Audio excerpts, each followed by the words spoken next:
automatic climate control.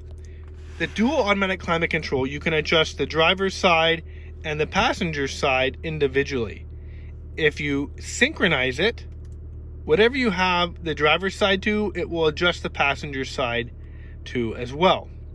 Now the automatic function, by enabling that, the vehicle will do whatever it needs to do to get the internal temperature to the setting you have and maintain that for you.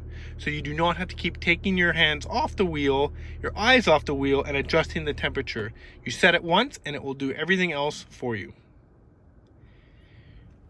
You do have your front window defroster. What this will do is focus all the air on your front window. So on a cold day, it blows all the air on your front window rather than anywhere else. Your rear window defroster will turn on the heated elements in the rear window as well as in your mirrors. Eco Heat and Cool, if that is enabled, that will make heating and cooling the vehicle a secondary priority to fuel economy. It will still heat and cool your vehicle, but it may take a few minutes longer to get to the desired temperature so that your vehicle is a little bit more fuel efficient. You have your fan down button and your fan up to speed up the fan blowing the air in the vehicle. This is your mode button that will blow the air in different positions. As you can see, the picture is changing to where the air is blowing.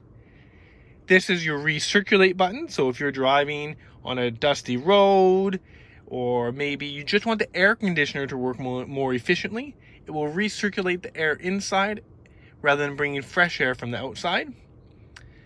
This button here actually disables the temperatures from blowing in the rear. So if you are only in the front, or there's just two of you in the front, you do not need to waste the energy heating and cooling the rear.